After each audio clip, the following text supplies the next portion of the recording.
que nos haya hecho la invitación para poder constituir el capítulo Oaxaca. Y pues a partir de este mes nos vamos a estar reuniendo cada mes con profesionistas, académicos y ciudadanos interesados y comprometidos con el diálogo ético aquí en nuestro país. Nuestra academia, como lo mencioné, nace de precisamente buscar espacios de reflexión, formación y acción sobre los grandes retos éticos que tenemos en todo el entorno de nuestro país, ¿no? Para nosotros es muy importante que la bioética forme parte del día a día de la comunidad, ¿no? Que desmitifiquemos el hecho de que la bioética solamente se ve en el área de la salud, en el área blanca, sobre todo en el área médica, y que realmente la bioética se vea como ente en el día a día de la toma de decisiones de nuestra comunidad, ¿no? Para nosotros es un gran privilegio formar parte de la Academia Nacional Mexicana de Bioética y que contribuyamos pues precisamente a lo que nosotros mencionamos como popularizar la bioética, que sea el eje rector en la toma de decisiones en nuestra vida cotidiana.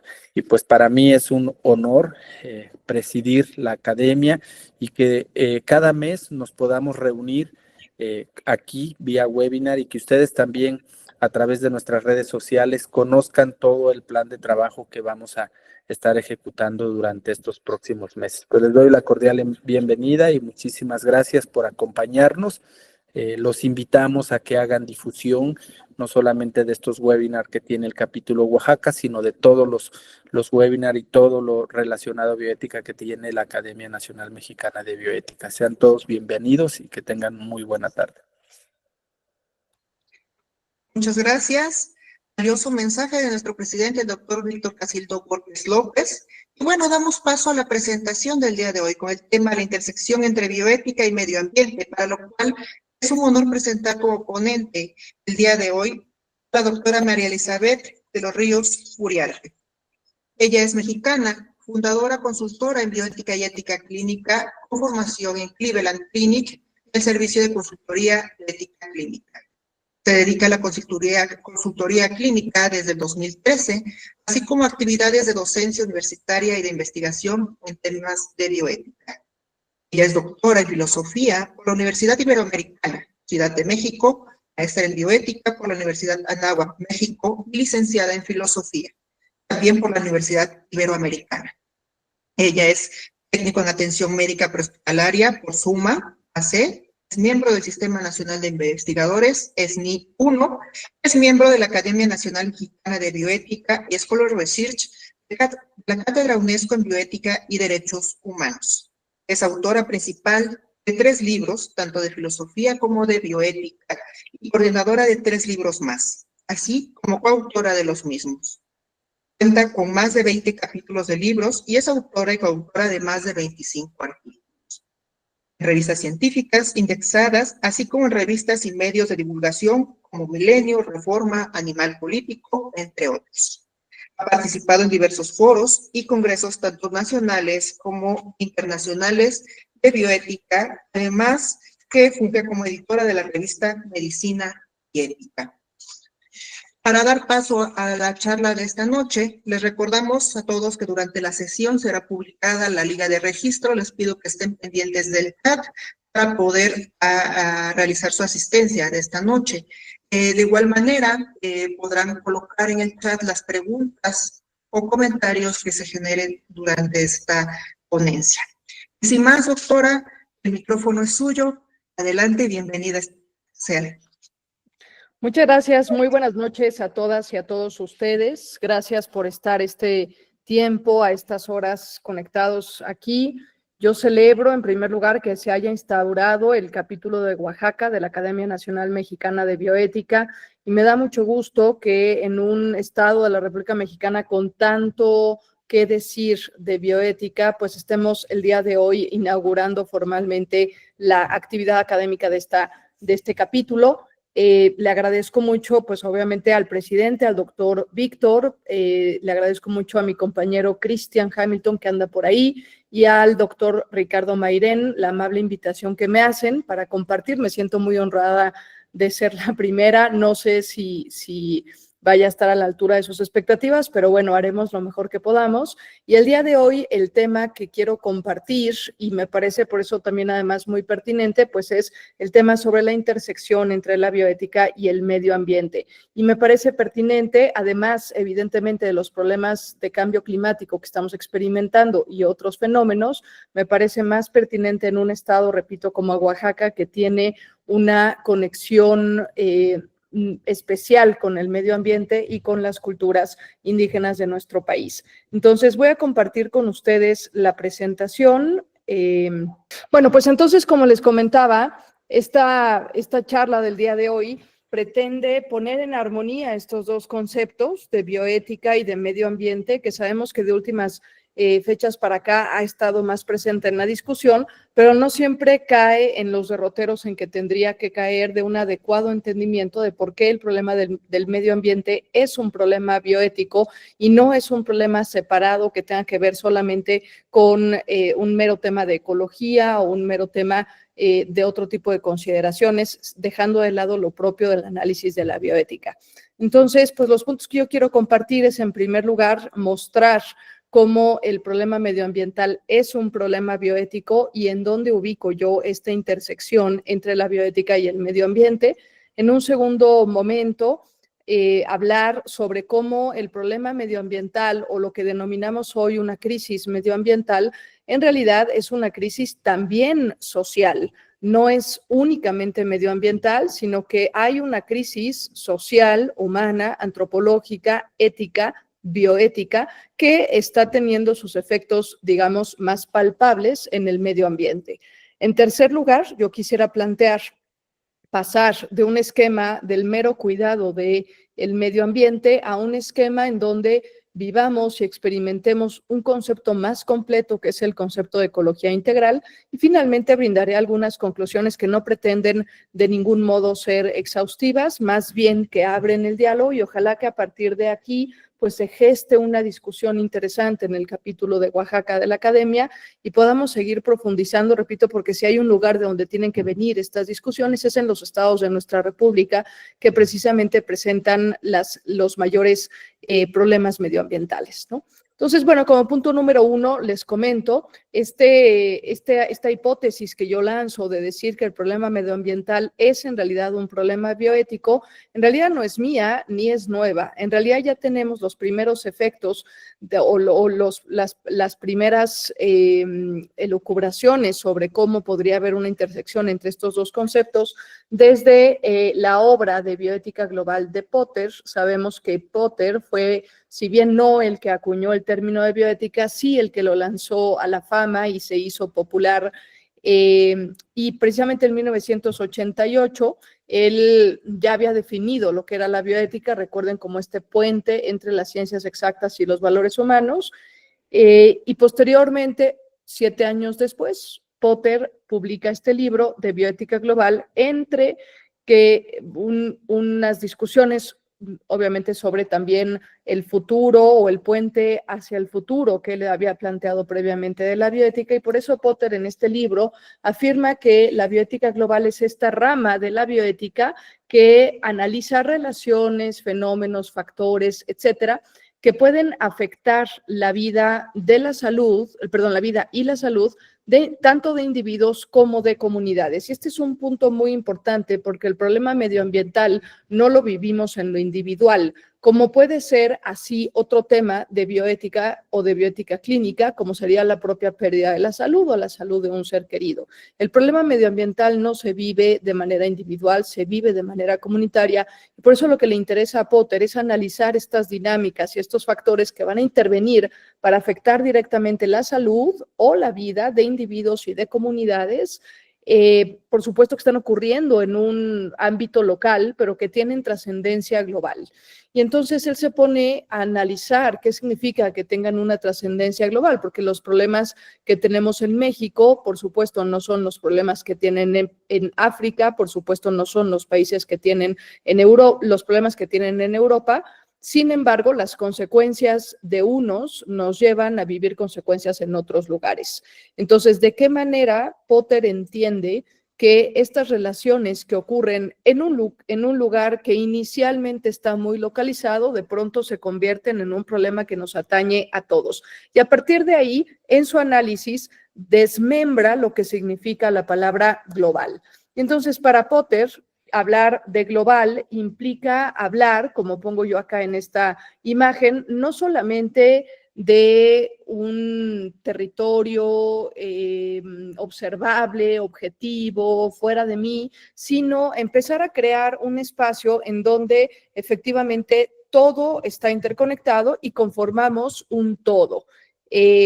Los seres humanos con el resto de las criaturas y con el entorno que nos habita conformamos un todo, y así va dibujando Potter una especie de nuevo espacio que no corresponde ni con lo local ni con lo regional, pero que tampoco corresponde con lo internacional, porque a veces tendemos o vemos la sección internacional en las noticias y tendemos a pensar que estamos viendo lo que está ocurriendo a nivel global. Esa no es la definición de Potter. Para Potter, los problemas individuales se vuelven problemas comunes. ¿Qué quiere decir esto?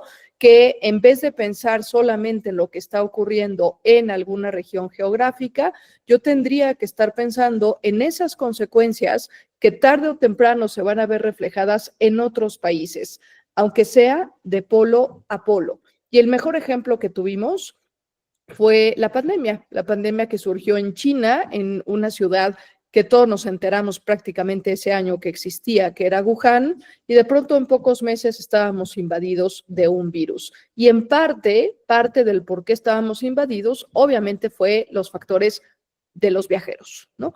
Ellos eran los que transmitían los virus y por eso empezaba a llegar a otros. Entonces, ya no podemos seguir pensando que estamos compartimentados y que solamente vamos a hacer relaciones políticas entre los países o relaciones internacionales entre los países. Tenemos que pensar en que estamos involucrados todos los países en una especie de ámbito nuevo en donde temas como la responsabilidad y la vulnerabilidad de unos se convierte en la responsabilidad y la vulnerabilidad de todos.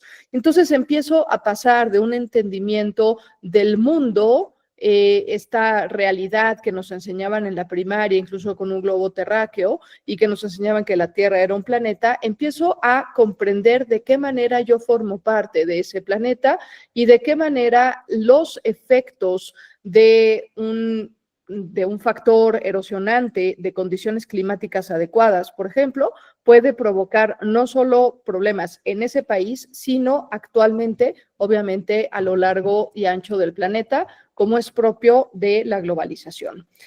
Entonces, si es propio esto de la globalización, estamos viviendo la época de la globalización y de pronto la vulnerabilidad se vuelve compartida, no solo de esta parte del mundo, sino también de la otra y de arriba y de abajo, pues entonces se hace necesario pensar en quizás yo le he llamado un nuevo principio en bioética. Esto no es aporte de Potter, este sí es aporte mío, que sería, bueno, pues si todos tenemos una responsabilidad para el cuidado de nuestras propias vulnerabilidades, pues entonces todos tendríamos que estar pensando en cómo podemos ser solidarios unos con otros, no solo con los de nuestro entorno inmediato o con los de nuestro país, empezando por ahí, sino pues si eventualmente los otros van a tener consecuencias o las consecuencias de los de enfrente van a terminar repercutiendo en nosotros, pues tendríamos que conjugar acciones no como plan político, repito, ni como estrategia internacional o diplomática, sino porque estamos realmente convencidos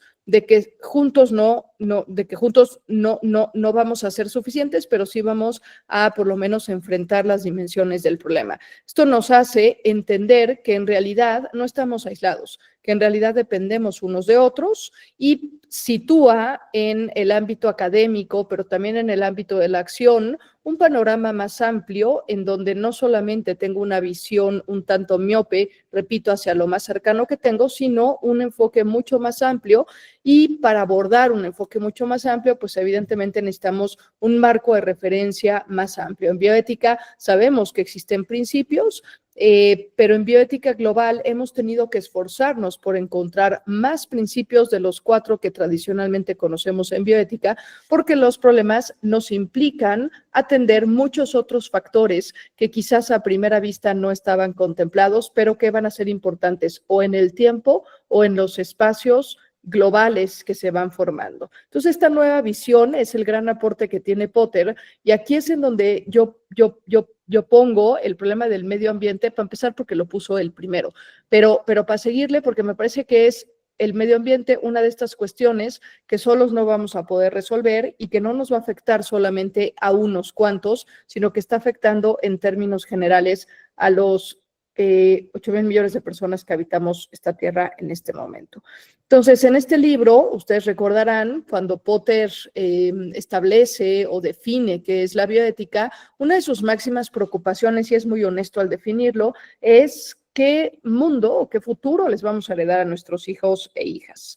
Y hoy, casi 50 años después, nos estamos haciendo esta pregunta y todavía no tenemos una respuesta, porque pareciera que en esta época, en los años 80, Potter ya veía que algo estábamos haciendo, pues no tan bien, para empezar a preguntar si habrá futuro para nuestros hijos y qué mundo les vamos a heredar. Y hace una lista de los problemas que él considera que en esos momentos, y repito, en cuanto veamos la lista, no voy a leer todos los elementos que él pone acá, pero hoy la podemos leer y decir, bueno, es que yo no sabía que esto estaba presente en la historia de la humanidad desde hace 50 años, y son problemas que nos suenan porque los vemos a diario.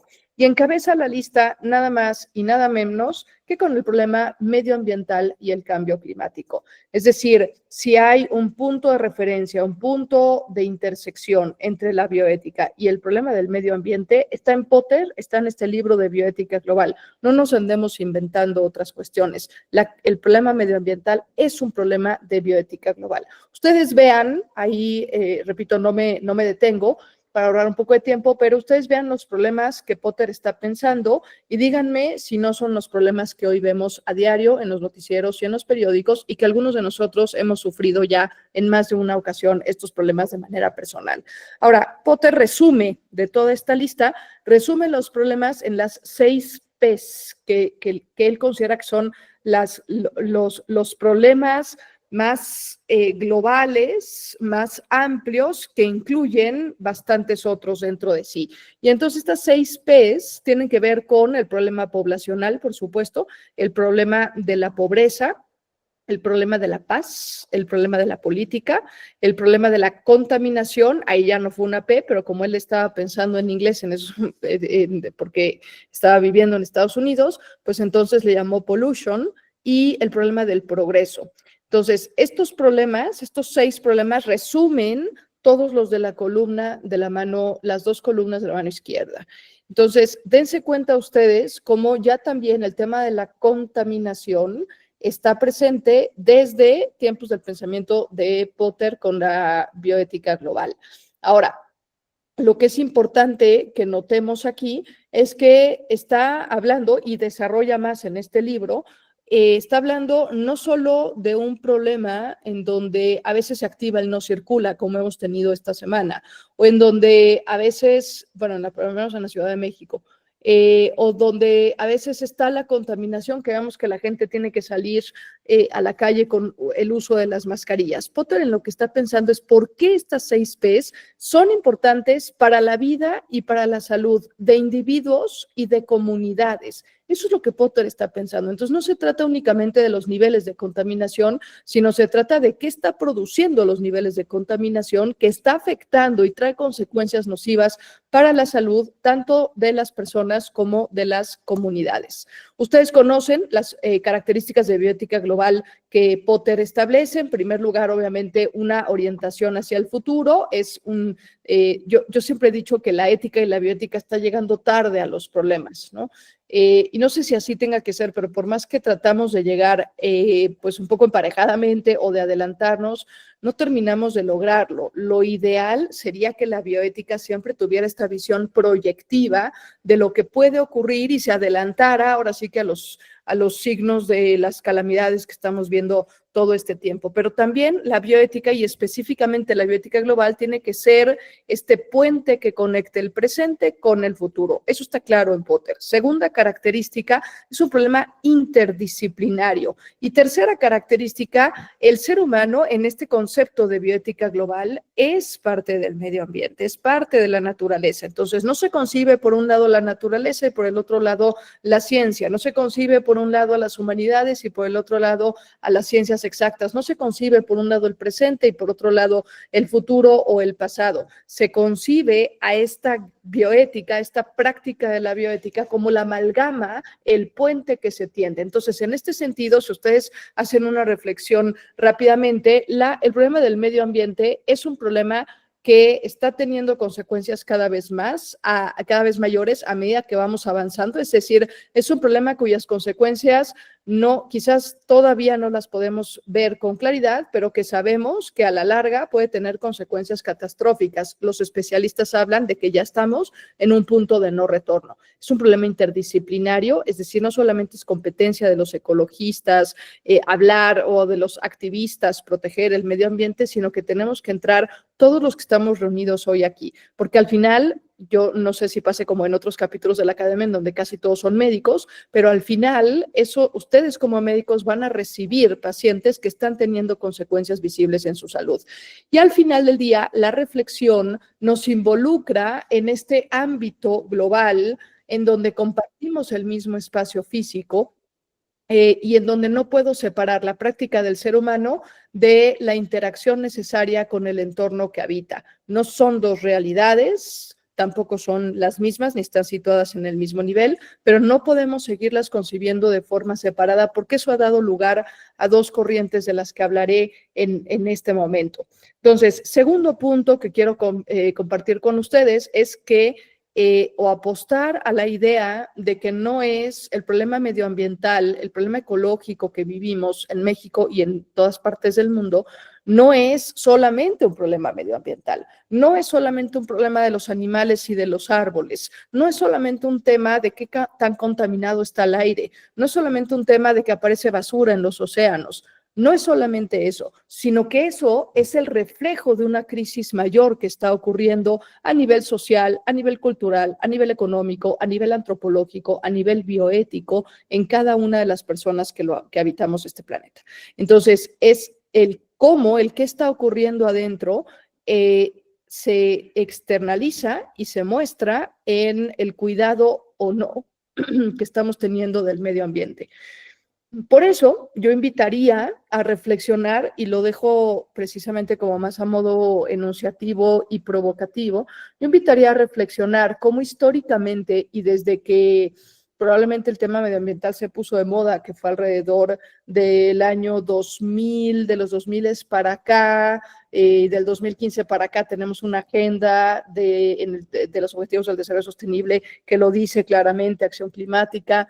Pero ¿cómo hemos o caído en un cajón o caído en el otro cajón? O hemos afirmado un antropocentrismo voraz en donde el ser humano se ha concebido no como parte de ese entorno que comparte con otras criaturas, sino como poseedor, ¿no? Y por ende como dominador, y por ende como conquistador. Y entonces hace un uso desmedido y desconsiderado de todo cuanto hay a su alrededor por considerarse una criatura aparentemente superior.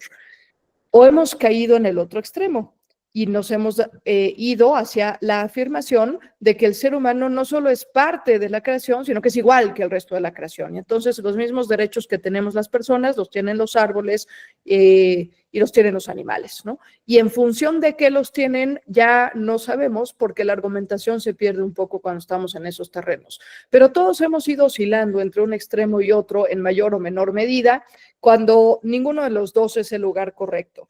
Lo que tendríamos que estar pensando es en que no es que estemos o no es que ocupemos un lugar más importante en la creación o que las demás criaturas ocupen un lugar importante, porque a veces en estos extremos del biocentrismo a veces hemos desplazado al ser humano, no solo por equipararlo, sino por practicar un máximo respeto por todo lo que no es un ser humano, y al ser humano lo hemos simplemente echado a un lado y marginado socialmente. Entonces, la idea que habría que recuperar es que no estamos ni por arriba ni por debajo, ni somos somos exactamente iguales, sino que somos parte de este medio ambiente, pero no somos la totalidad del medio ambiente. Y en este sentido, hay 3 características que están plasmadas desde Henry Spencer en algunos filósofos, de los que hablaré ahora en el siguiente bullet, y que tienen que ver con cómo entender este ser humano como realidad compleja, como inteligencia, como racionalidad, con una capacidad de decisión que claramente no está presente en el resto de las criaturas, pero cómo entenderlo en su lugar correcto. Y entonces hablan de 3 características que todas las formas de realidad poseen. La primera, gradualidad; la segunda, normatividad; la tercera, respectividad. ¿Qué quiere decir esto? Hay formas distintas de realidad y eso hay que entenderlo. Eso no quiere decir que distinto sea igual a inferior o sea igual a superior. Quiere decir que simplemente son realidades distintas que tienen un mecanismo intrínseco distinto, un dinamismo intrínseco distinto y que pues esas funciones que ellos ejercen son simplemente eso, diferentes. Y por eso soy diferente del girasol y por eso soy diferente del animal y por eso soy diferente de la piedra y por eso soy diferente de los peces que habitan el océano. Pero eso no quiere decir que esté ni por arriba ni por debajo. Segunda característica, reconocer que este dinamismo en cada forma de realidad distinta se va dando obedeciendo a las propias leyes internas que esa forma de realidad tiene. Es decir, cada forma de realidad, animal, vegetal, mineral, seres humanos, seres vivos, seres sintientes, seres inteligentes, la que ustedes quieran, cada realidad tiene internamente sus propias normas y sus propias leyes. Y esto estamos hablando que puede remontarse hasta el siglo XIII con Santo Tomás de Aquino, cuando claramente propone que de todo ser viviente hay 2 instintos, el instinto de sobrevivencia y el instinto de conservación de su propia especie. Estos son instintos. Estas normatividades en algunas realidades son instintivas. El ser humano decide si quiere que sean instintivas o no, porque tiene un elemento que le ayuda a discernir si quiere que sean instintivas estos instintos de sobrevivencia o no. Y tercero, respectividad. Cada forma de realidad ocupa el lugar que tiene que ocupar. Ni está usurpando el lugar del de al lado, ni ejerciendo funciones que no le correspondan, ni se trata de hacerse a un lado y dejar que las otras realidades hagan o superen a otras que quedaron un poco de manera invisibles. Entonces, cuando tenemos un desequilibrio medioambiental, cuando tenemos un cambio climático que del 2015 para acá hemos aumentado 1.5 los grados de calentamiento global, cuando tenemos un problema de este tipo, es que algo de estas 3 características se está rompiendo. O estamos rompiendo la gradualidad, que no es superioridad ni inferioridad, ¿no? Sino que es nivel de complejidad del sistema vivo, ¿no? o de los sistemas minerales o de los sistemas vegetales, simplemente una gradualidad distinta, o estamos rompiendo la normatividad o estamos usurpando un lugar que no nos corresponde y estamos abusando algo se está rompiendo de estas 3 reglas, ¿no? Esto data también en filósofos, y lo encontramos en referencias de filósofos de la altura de un Javier Zubiri o de un Ignacio Ellacuría, para quienes la realidad se encontraba estratificada. Repito otra vez, estratificada no significa, a pesar de que van a ver la imagen en forma piramidal, no significa superioridad e inferioridad, significa nivel de complejidad, que no es ni mejor ni peor, es simplemente. Entonces, para ellos, la realidad se encuentra estratificada. Ay, perdónenme, ya no sé qué hice. A ver, espérenme, un segundo. Ahí, ¿están viendo otra vez la presentación? Sí, ahí está bien, doctora, sí se ve. Perfecto, perfecto, gracias. Entonces, para ellos existen estos niveles, estos grados de complejidad en distintas formas de realidad que habitamos el entorno en términos generales. En primer lugar está la simple materia inerte, las piedras, la tierra, ¿no? En segundo lugar, sobreviene una característica, es decir, se van desplegando capacidades distintas y va creciendo el mayor nivel de complejidad en su sistema y en su dinamismo interno. No significa, otra vez, superioridad. Entonces, esta materia de pronto despliega vida en su interior y tengo la materia viviente. La materia viviente de pronto despierta alguna sensibilidad y entonces tengo la materia viviente sintiente. Para ellos, esta materia viviente y sintiente, hay un punto en la evolución de la historia en donde se despliega, además de la sensibilidad, se despliega la inteligencia. Pero no solamente eso, esto es aporte concretamente de Ignacio Ellacuría, no tanto de Javier Zubiri, sino que la forma, el nivel de complejidad más alto es aquel que a partir de su materia viviente, sintiente e inteligente puede trascender con libertad haciendo una nueva historia. Es decir, las personas, los seres humanos. Otra vez, a pesar de que está expresado en forma piramidal, no significa que seamos mejores o peores, pero sí significa que nuestra capacidad y por ende nuestra responsabilidad frente a las estructuras que nos precedieron es mayor. Eso sí significa, no es mayor ni mejor en su dignidad, en sus formas, etcétera, sino es mayor y mejor en cuanto a que tiene un nivel de complejidad neuronal, biológica, fisiológica, un nivel de abstracción, etcétera, que le permite tomar decisiones y no quedar meramente sujeta a los instintos, como serían las formas de realidad inferiores. Si hay algo que distingue al ser humano es, en términos de Ignacio Ellacuría, es que puede trascender el reino de la estimulidad, de las reacciones ante los estímulos, y puede insertarse en el reino de la animalidad, así lo dice, de la estimulidad a la animalidad, porque también algunos animales y en algunos contextos también son capaces de elegir en mucha menor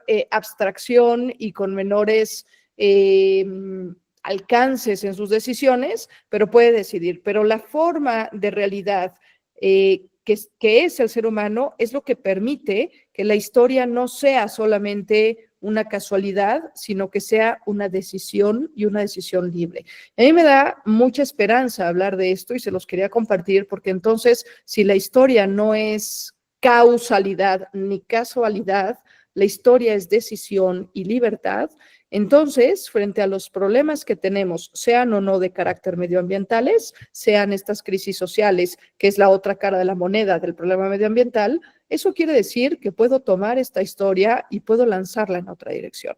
Esto quiere decir que puedo intervenir en esa historia y modificarla.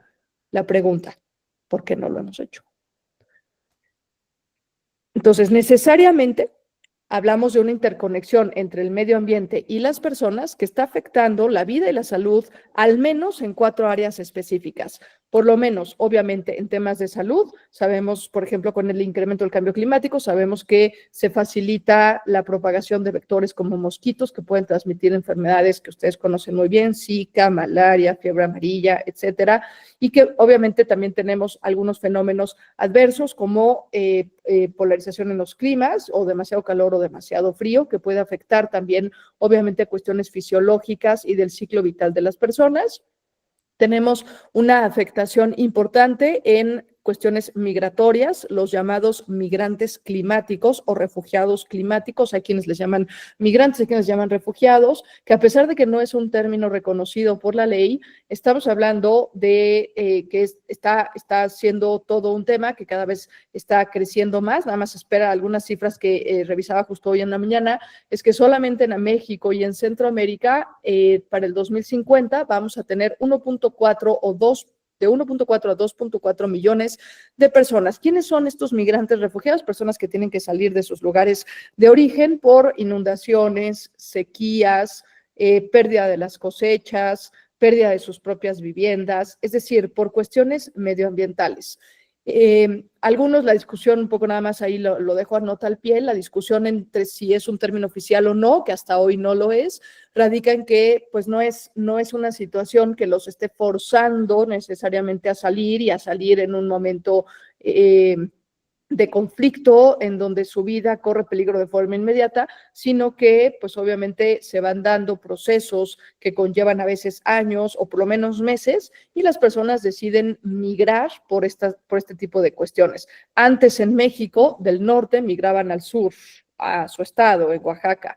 Ahora tenemos una migración del sur al norte desde hace bastantes décadas, por cuestiones económicas y por cuestiones de trabajo, ¿no? Entonces, bueno, todas estas cuestiones que van haciendo que una persona sentada en una determinada región ya no pueda valerse de los productos que esa propia región le está dando o que haya quedado absolutamente devastado su lugar y que tenga que emigrar de áreas rurales a áreas urbanas, obviamente genera todos los problemas que ya conocemos que las migraciones generan.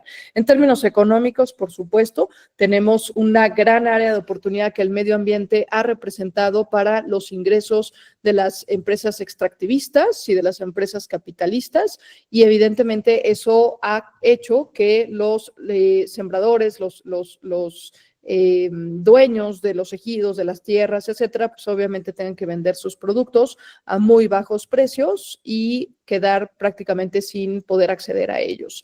Y por supuesto, y este es un tema que se ha abordado poco con respecto al medio ambiente, pero que por ahí el Papa Francisco mencionó con bastante profundidad este tema en su Carta Apostólica Querida Amazonía en el año 2020, que es cómo estas migraciones, estos procesos de cambio climático también tienen muchas afectaciones en el rompimiento de los vínculos y de las herencias interculturales que se pueden ir transmitiendo de generación en generación, y obviamente la identidad cultural. Como ustedes lo saben, y no se los tengo que decir porque en Oaxaca seguramente tienen muchos pueblos indígenas que tienen una conexión muy particular con su territorio, que no lo ven únicamente como su región geográfica en donde viven, sino que lo ven con una conexión hacia este concepto tan polémico a veces también de la madre tierra, y esto genera que cuando se rompe este vínculo por una migración o por un tema económico o por una instauración de una empresa que va a hacer un mal uso de los recursos naturales, pues obviamente rompe con dinámicas, con creencias, con cosmovisiones que se tienen con respecto a este vínculo con los territorios. Esto es un tema delicado que puede tener consecuencias incluso en temas de salud mental, por ejemplo. Bueno, ahora, para que quede un poco más claro, en el 2022 la revista The Lancet publicó una serie de 4 artículos sobre discriminación, xenofobia, racismo, etcétera.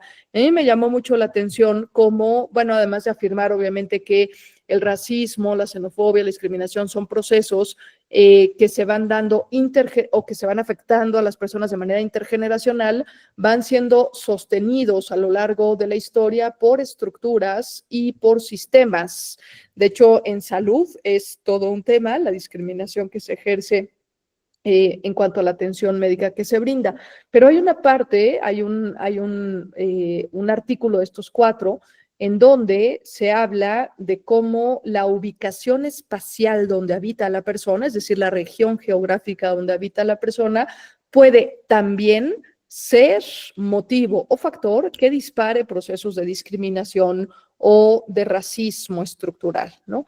Y por ejemplo, ustedes ven en esta imagen es una imagen tomada de uno de los 4 artículos, ustedes ven cómo estos procesos de discriminación son estructurales, van siendo sostenidos por estructuras que van generando modos, costumbres, hábitos, legitimación, leyes, comportamientos, etcétera, que se van estructurando y que van afectando la vida de una persona desde su nacimiento hasta su vejez.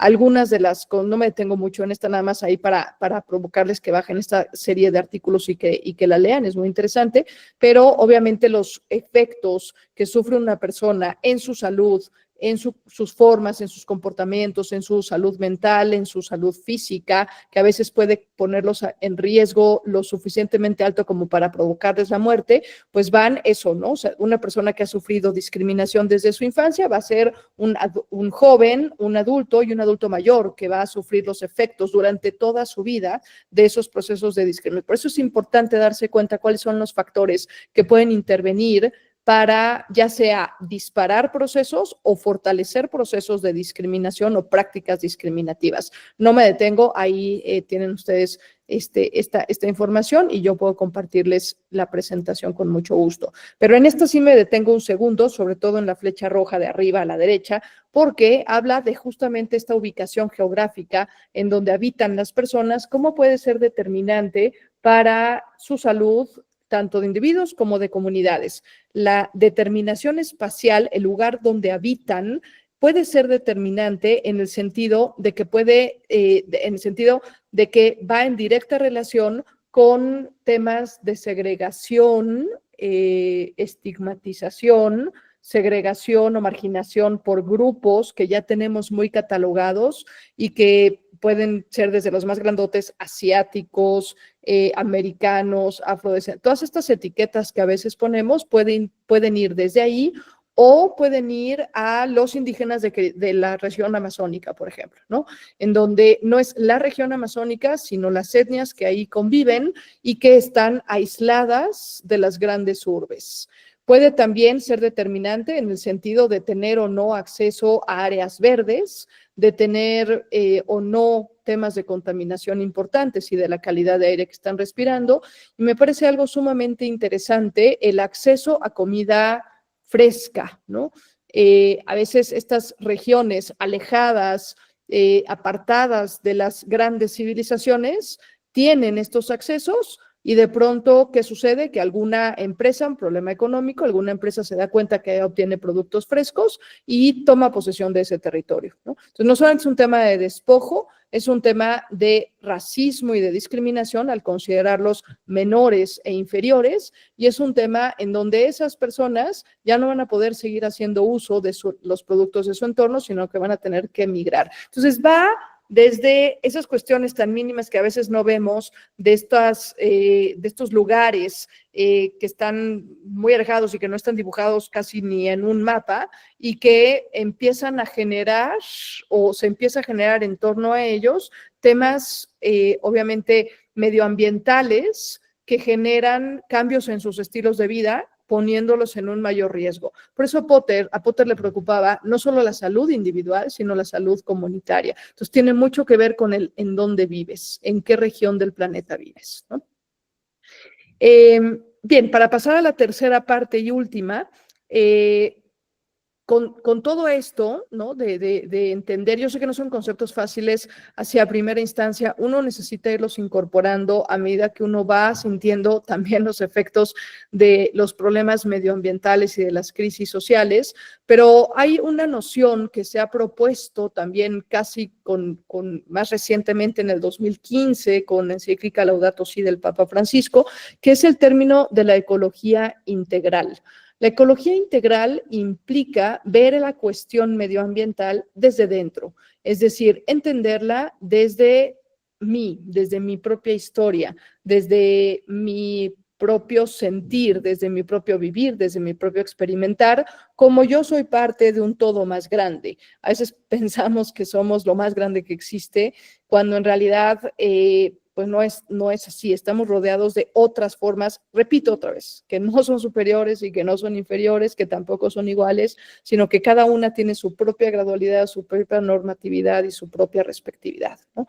Y entonces este concepto de ecología integral que se acuña en 2015 con el Papa Francisco, bueno, no que se acuña, sino más bien que sale como un poco a la luz más pública, incluye 4 pilares. Incluye analizar los modos de relación, en primer lugar, conmigo mismo. Es decir, entender qué está pasando dentro, cómo me concibo yo frente al mundo, crisis social, ¿se acuerdan? Crisis antropológica, primera cara de la moneda, para poder entender cómo incorporo al mundo a mí. Ya no se trata de cómo me incorporo yo al mundo, sino cómo incorporo el mundo a mí. Y entonces, pues empiezan los cambios de hábitos y empiezan modos y actitudes un poco más amigables, un poco más sostenibles, un poco más empáticas. Segundo pilar, entender ¿Cuál es mi relación con los demás? ¿Cómo trato a los demás? Y aquí a lo mejor, discúlpenme si piso algún callo por ahí, pero va desde el cómo concibo a mi familia, cómo concibo a mis amigos, cómo concibo a mis compañeros de trabajo, si los concibo como un medio para conseguir otros fines, si realmente los concibo y les reconozco su dignidad ontológica, o cómo trato, por ejemplo, cuando alguien necesita una ayuda, ¿cómo le hago? ¿Cuál es mi relación? ¿Cuál es mi forma de entender que alguien necesita ayuda? ¿Soy o no solidario? ¿No? ¿Atiendo las necesidades? ¿Cómo atiendo las necesidades de mi entorno o de las personas que conviven conmigo? ¿Le doy más a mis cuates, a mis preferidos? O quizás tengo como este principio de sociabilidad que conocemos bien, en donde hago un discernimiento de quién es el que necesita más. Tercer pilar implica entender ahora sí este gran cosmos que nos rodea. Y no son árboles y plantas solamente, estoy hablando del universo, estoy hablando de toda la realidad que habitamos, de la que conocemos bien poquito. Entonces, ¿cómo me relaciono y cómo entiendo esta forma en que yo no estoy arriba ni abajo, pero sí tengo un mayor grado de racionalidad y por ende un mayor grado de responsabilidad?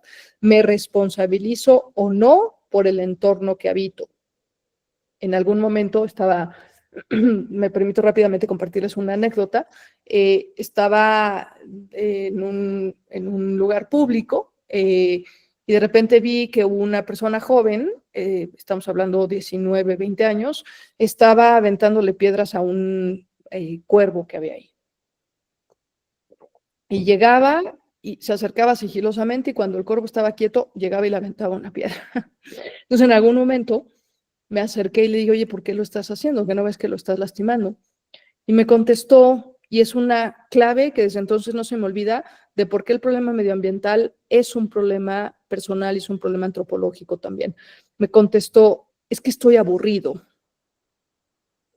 Le dije, ¿y te parece que una manera de desahogar tu aburrimiento es lastimando a otro ser vivo? Pues sí, porque no tengo nada que hacer y no sé qué hacer. Ante esa respuesta, ¿cómo no podemos pensar en que antes que el problema medioambiental viene el problema antropológico? Y ahí la bioética tiene mucho que decir. Entonces, ¿cómo me relaciono y cómo entiendo no solamente al cuervo, sino cómo entiendo a cada forma de realidad que hay que me rodea, ¿no? Sin que ello implique, evidentemente, el abstencionismo, el romper la cadena alimenticia, el volvernos veganos, que está muy bien, ¿no? Pero o que en la medida de lo posible habría que incorporar y ser un poco más empáticos, pero no implica que no tengamos que reconocer que también pues hay cosas que nos ayudan a vivir, ¿no? Y por último, pues yo le puse Dios, pero pongan el nombre que quieran, pónganle trascendencia, pónganle Big Bang, pónganle el nombre que ustedes quieran, pero que también implica entender que de alguna manera no nos hicimos solos y el mundo no se hizo solo, que hay algo, alguien, una inteligencia superior, un nous para Plotino, un motor inmóvil para Aristóteles, un espíritu absoluto para Hegel, pónganle el nombre que ustedes quieran, pero que hay alguien que de alguna u otra manera puso cada cosa en su lugar, la dotó de una gradualidad, la dotó de una normatividad y la dotó de una respectividad. Entonces, cuando uno integra estos pilares y empiezas a revisar tus modos contigo mismo, con los demás, con la naturaleza y con una trascendencia, pues surgen de alguna manera actitudes que se convierten en actitudes relacionales con nosotros, en donde me reconozco una actitud creatural, en donde me reconozco como una criatura, hecha ponle el nombre que quieras, pero que al final, repito, tenemos que reconocer que no somos los que ponemos el dinamismo en el mundo y que no somos los que hicimos el mundo ni nos hicimos a nosotros solitos. Una segunda dimensión o actitud relacional en donde entiendo que hay una respectividad, es decir, es el reconocimiento de que cada cosa ocupa un lugar importante y que cada cosa cumple funciones importantes. Y una tercera actitud que empezamos a incorporar es la actitud de respectividad, precisamente en donde no solo reconozco que cada cosa tiene su lugar, sino doy un segundo paso reconociendo ese lugar y no tratando de imponer mi propio lugar por encima de esa realidad. Esto implica, por supuesto, actitudes como la humildad, como la sobriedad, etcétera. Finalmente, ¿Cuáles son las características de incorporar y pasar del mero cuidado del medio ambiente a una práctica de la ecología integral? Pues en primer lugar, un respeto y promoción por cada forma y por cada dinamismo y por cada normatividad interna. Surgen actitudes como, ya lo comenté, la empatía, la compasión, la responsabilidad, pero no porque son imposición, sino porque empiezo a entender que yo soy parte de un todo más grande, por muchas razones, ¿no? Tercero, buscamos de algún modo restaurar el daño ocasionado. Repito, hay expertos que dicen que ya estamos en un punto de no retorno. A mí me parece que todavía hay mucho que podemos ir haciendo y empezamos a adoptar esta actitud de cuidar un poco más, ¿no? A los que nos rodean, al entorno que habitamos, cuidarnos a nosotros mismos, etcétera. Entender la intersectorialidad de vulnerabilidades. De esto hablan también esta serie de 4 artículos, en donde los daños ocasionados no son solamente cuestiones de inundaciones o de sequías o de desastres y deslaves, etcétera, ¿no? No son solamente eso, sino que la vulnerabilidad que sufren esas personas no es solamente ocasionada por eso, sino por una serie de fenómenos que llevaron a ocasionar ese problema. Es decir, un conjunto, un conglomerado, unas capas de vulnerabilidad como las que menciona Florencia Luna, son las que finalmente dan la evidencia de una catástrofe y son las que provocan inseguridad alimentaria y provocan temas de salud muy importantes en individuos y en comunidades. Pero previo a eso se empezaron a juntar factores como la pobreza, factores como una pandemia, factores como una enfermedad no atendida, como inaccesibilidad en agua potable, inaccesibilidad a los servicios médicos, a servicios de prevención y promoción de la salud, etcétera. Entonces, claro, estas vulnerabilidades no detectadas de manera previa, esta intersectorialidad, pues ya da origen a lo que vemos que pasa en los noticieros, pero previo hubo un conglomerado de vulnerabilidades. Regresar a esta noción fundamental de la interconexión de realidades, regresamos entendiendo que lo que le ocurre a uno, nos puede ocurrir a todos, que lo que ocurre en un lugar probablemente ni siquiera sea producto de los fenómenos de ese propio lugar, sino que venga de alguna interconexión de otros factores ocasionados kilómetros a distancia.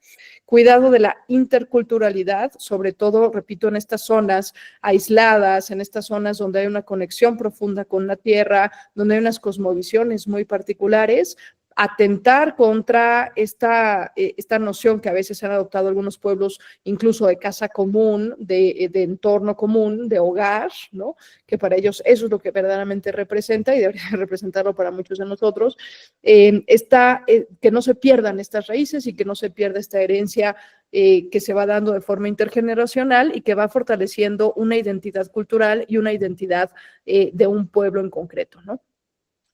Obviamente, pues también regresamos a entender que lo que hagamos hoy va a tener repercusiones mañana, bueno o malo, es decir, nos incorporamos a nosotros mismos en este entorno que habitamos como puentes entre el presente y el futuro. Adoptamos también actitudes más de sobriedad y no tanto de explotación y desmesura en la explotación de los recursos naturales y de las áreas naturales, sobre todo de las que todavía no están protegidas oficialmente, y esto conlleva sociedades más armónicas y sociedades más pacíficas. Es un efecto en dominó. Tenemos una reflexión, incorporamos al medio ambiente a nuestra vida, nos incorporamos como parte del medio ambiente y empiezan a suceder una serie de efectos que son estos, entre otros, que ustedes podrán ir viendo y que de manera personal, es una reflexión que tiene que ser personal. Los efectos no son personales, pero la reflexión tiene que ser personal para que pasemos verdaderamente a la adopción de una ecología integral. Entonces, bueno, a modo de conclusiones, yo compartiría, pues en primer lugar, que esta relación ser humano-naturaleza no es una relación extrínseca, sino más bien de interconexión, o sea, es una relación intrínseca en donde hay muchos intercambios, muchas riquezas, muchas a veces pérdidas, pero sobre todo muchas integraciones que luego nos sirven para poder tener, los seres humanos somos seres de símbolos y somos seres culturales, que luego nos sirven para construir esta cultura. Si en algún momento pudiéramos hablar de una separación entre el ser humano y la naturaleza, tendría que ser necesariamente bajo el entendido de que el ser humano tiene esta gradualidad esta normatividad y esta receptividad que le permiten adoptar una actitud de responsabilidad, que no podrían adoptar otras formas de realidad. Es decir, si pudiéramos separarlos por alguna razón, esa separación posiciona al ser humano necesariamente como un ser que tiene que hacerse responsable de su entorno.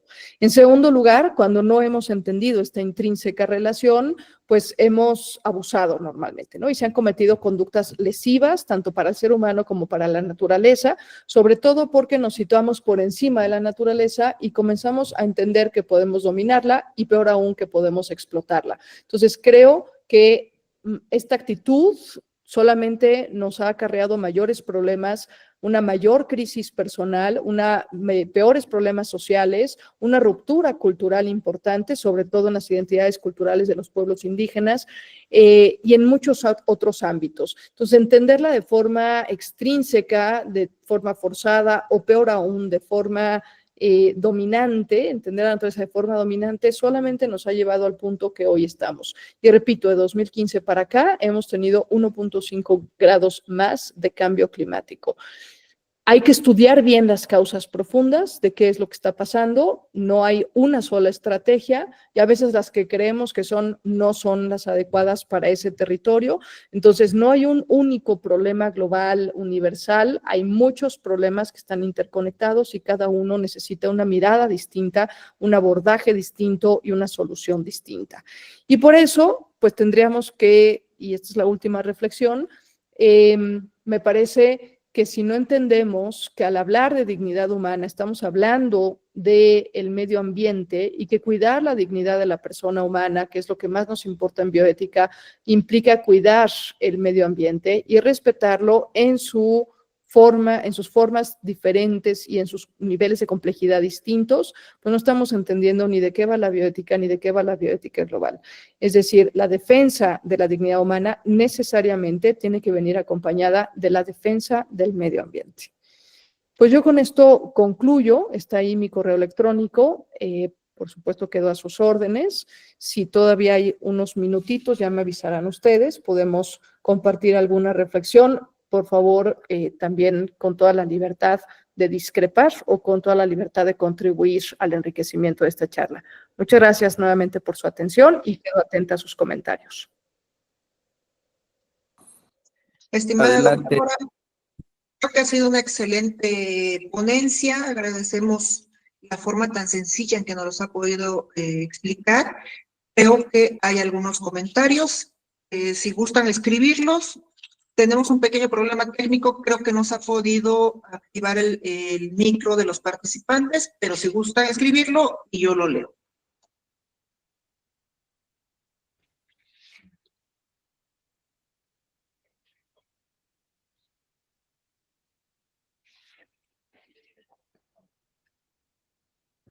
Me parece que ha sido más los problemas técnicos de esta noche, doctora, lo que nos ha puesto en jaque, pero de manera personal me han hecho llegar algunos mensajes. La doctora Nuria Luna la felicita por ser una excelente ponente y el enfoque integral del tema de ecología que a veces olvidamos. De igual manera, más felicitaciones en las cuales agradecen esta participación con el estado de Oaxaca, que debo comentar que dentro de los asistentes a esta sesión no únicamente hay gente del estado de Oaxaca, se ha inscrito gente del resto del país e inclusive otros países que nos están acompañando y que esperamos obviamente que puedan seguir con nosotros mes con mes. Es una pena que no pueda leer más comentarios, sin embargo, doctora, de nuestra parte, creo que nos ha hecho reflexionar en el papel que nos encontramos. No únicamente, Ángel, no veo que alzan la mano, pero técnicamente no se ha podido activar el chat ni el micro. Si hay alguna duda, lo que puedo ofrecerles es que me escriban directamente al correo electrónico.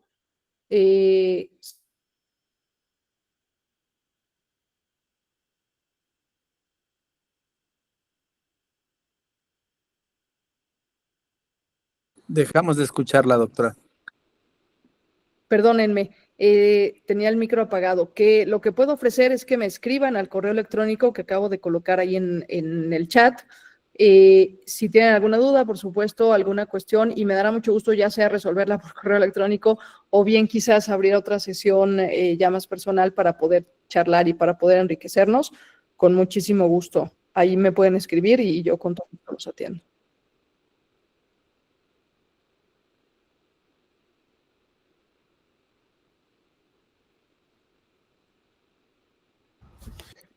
Buenas noches. Quienes deseen dejar alguna pregunta o algún comentario del lado inferior derecho, hay un mosaico con puntos y también un chat donde pueden poner sus preguntas. Doctora, también vemos su pantalla, igual y para que nos apoye, para dejar de compartir su pantalla, para que no tengamos problemas. Ahí está. Y gracias. Y hay una pregunta aquí también ya.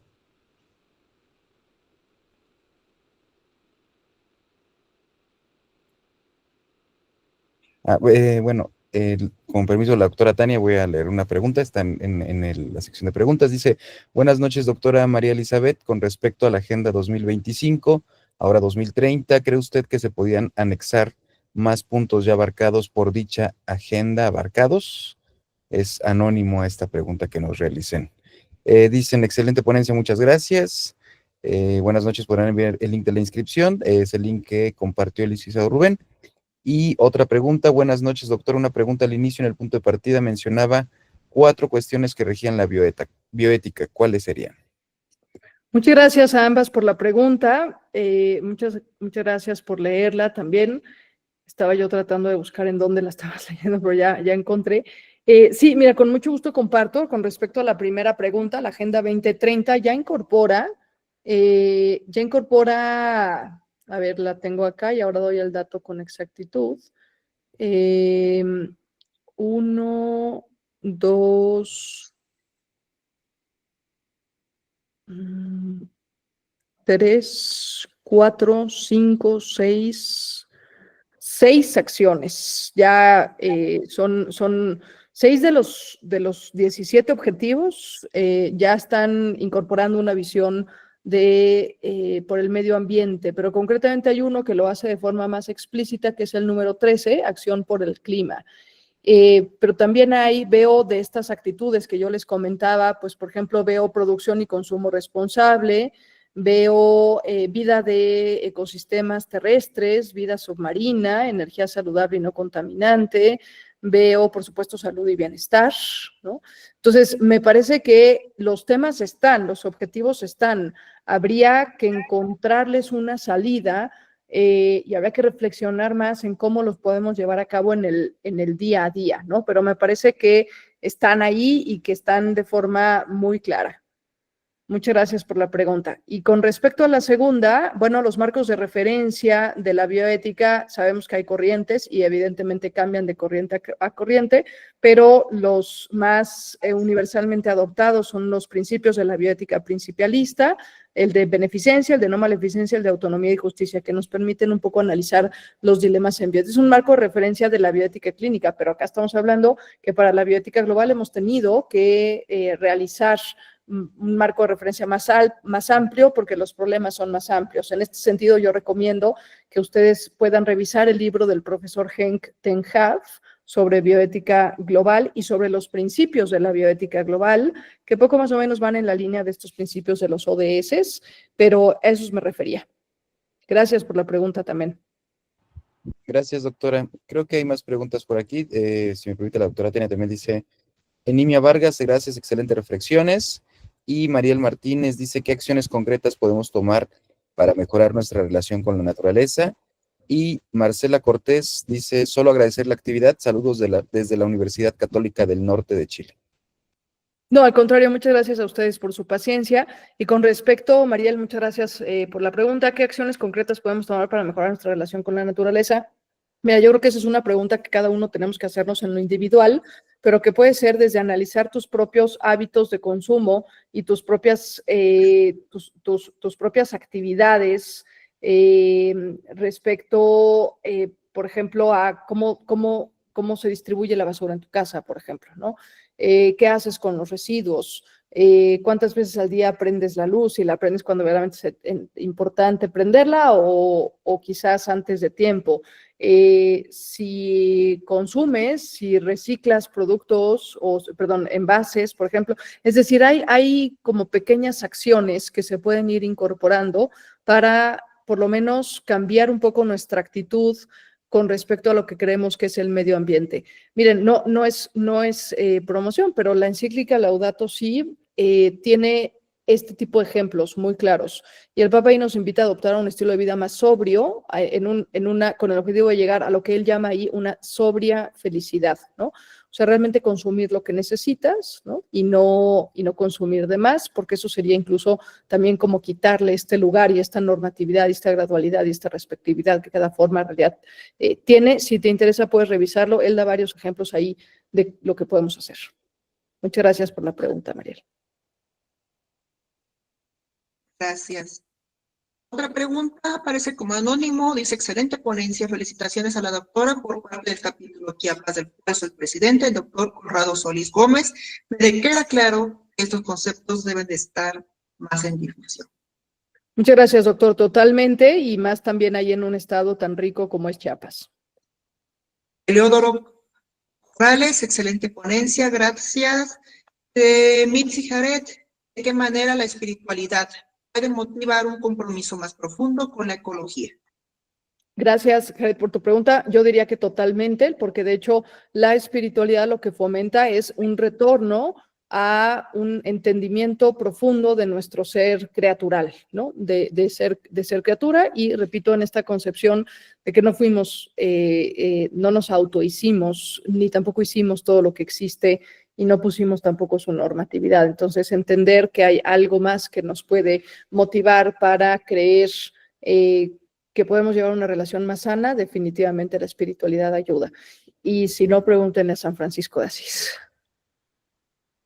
Afrodita Hernández, ¿qué ejemplos cotidianos ilustran la subsidiariedad en la protección del medio ambiente? Maravillosa pregunta, porque primero habría que analizar qué es la subsidiariedad, que no siempre ha sido bien entendida, ¿no? A veces pensamos que es simplemente dar y subsidiar a quien no puede adquirirlo, pero el sentido profundo de la subsidiariedad implica antes un análisis y un discernimiento de en dónde se necesita esa ayuda, porque claro, todo el mundo necesita ayuda, pero hay quienes necesitan más ayuda que otros, y el cómo vamos a ayudar, ¿no?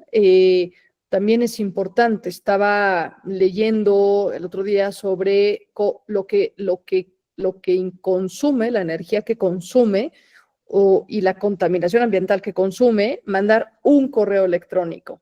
Ahora imagínense, por ejemplo, si en un acto bondadoso, generoso, genuino de ayuda, una transacción bancaria también puede tener implicaciones medioambientales importantes. Entonces, a lo mejor hay otras formas en las que se puede ayudar, y hay, si ustedes analizan un ejercicio práctico, es analizar de 10 cosas que hay en su casa, cuántas realmente necesitan.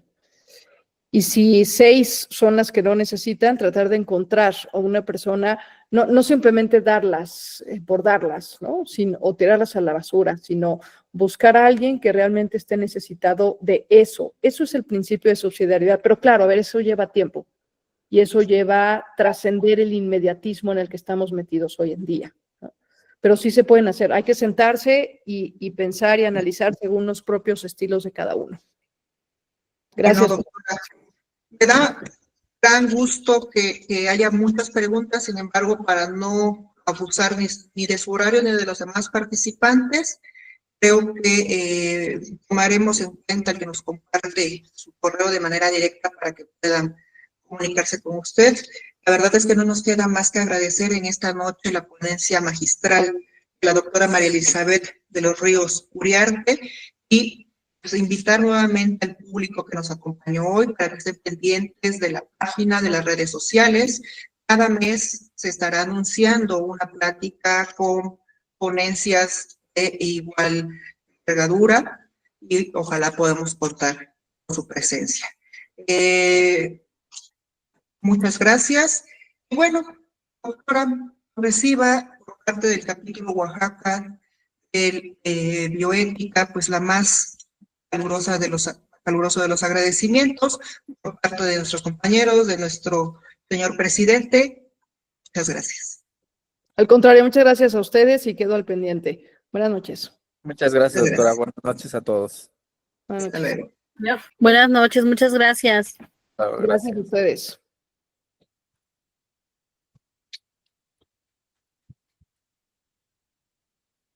Gracias, Miguel, por todo. Gracias, doctora Pati. Gracias, Doc. A los que aún siguen conectados, ese es el código QR para que se registren y puedan tener una constancia de esta actividad que realizaron en la academia. Buenas noches a todos. Buenas noches a todos, gracias a todos. Excelente noche.